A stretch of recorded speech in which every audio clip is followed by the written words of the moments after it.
So in the last lecture, we discussed about how foreign exchanges are determined, or foreign exchange rate is determined in the short run using a theory of asset demand and asset supply. In this lecture, we'll be talking about a very important condition called interest parity condition. Before we go into the details, let's have some motivations why it is important. And let me give you an example. So according to the FDIC, that's Federal Deposit Insurance Corporation, the US national average interest rate on saving account currently stand at 0.09% APY, annual percentage yield, as of March 2020. Now if you go to country like India, whereas India's national average interest rate on savings account currently stands at 3% APY as of March 2020. Now the question arises, if savings account in India is paying 3%, whereas savings accounts in US is paying only 0.09%, why people even in US are even keeping their money in their savings account? Don't you think it's a good idea to convert all your dollars into Indian rupee and put it in a savings account in India that will give you a 3% annual percentage yield or interest rate? Obviously, it doesn't happen like that. So question is, what explains this behavior? And that depends on the idea of interest parity condition. So what is an interest parity condition? It gives the relationship among domestic interest rates, foreign interest rates, and the expected appreciation of the domestic currency. So in the end of the day, let's say you convert all your dollar accounts into Indian rupee and put it in an Indian bank for a year to earn 3% return. Now in future, after 1 year, when you try to bring that money, mind you, that money would be converted at the exchange rate that would be prevalent in 1 year, not the exchange rate that you paid today. So essentially, whether you want to put your money in an Indian account or not, it all depends on what you expect to be the exchange rate in future. So before we go into the details of interest parity condition, let's look at some of the assumptions.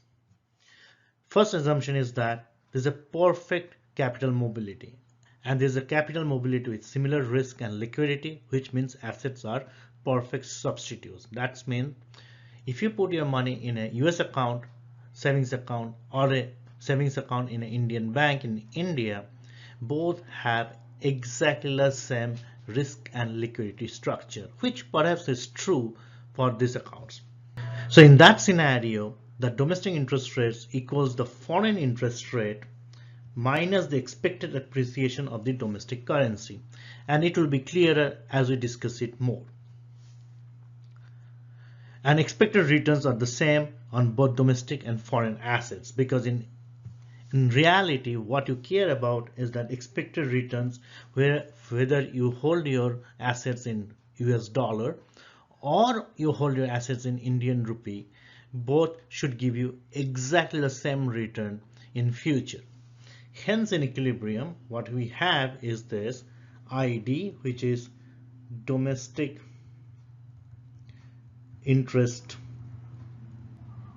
rate, and by domestic we mean US here, and this is your foreign interest rate, which is means India. This is your spot exchange rate, that means exchange rate that's prevalent today, it's in Indian rupee per dollar. And this is the interesting term, which is your future exchange rate of Indian rupee per dollar, what the exchange rate you expect to be in future. And what this term is giving you, this is giving you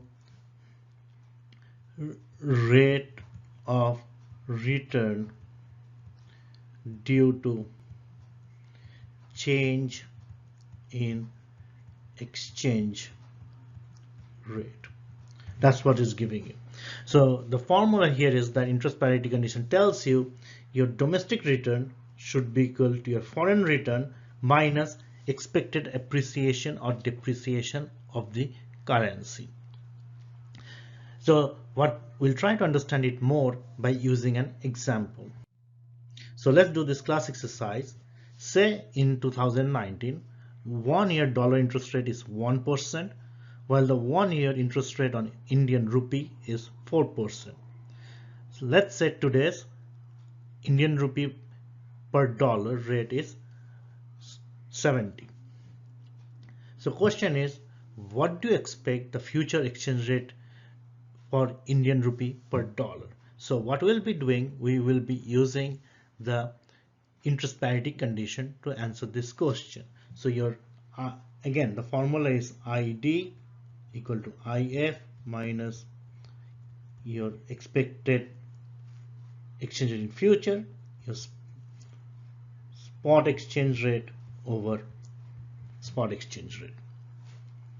So your ID is 0.01, that should be equal to your foreign interest rate, which is 0.04, minus I need to find out this future, and the exchange rate today is 70 over 70. If you solve this equation, it comes out to be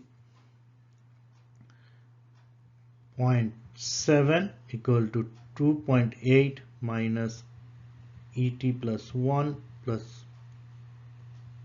70, which implies ET plus 1 E equal to 72.8 minus 0.7, which gives you 72.1. So essentially what you're expecting in future, your dollar will be appreciating because you can buy more Indian rupee with the same dollar. So what you expect in future, dollar to appreciate. And that explains why we don't want to transfer all our US assets into Indian rupee assets or transfer all your money in US to India, because in future the dollar is going to appreciate. That means in future when you try to convert your rupee to dollar, you'll end up with a lower amount of money. And that's the idea behind the interest parity condition. So let's go to the second part. If you're a currency trader, would you recommend buying or selling dollar today? Obviously, if you're a currency trader and you expect your dollar is going to appreciate tomorrow, what do you recommend? You recommend buy dollar today. So if you recommend buy dollar today, in future when dollar appreciates, you will be able to get a higher returns on your investments. So we can use this interest parity condition to make a forecast about what would be the exchange rates in future.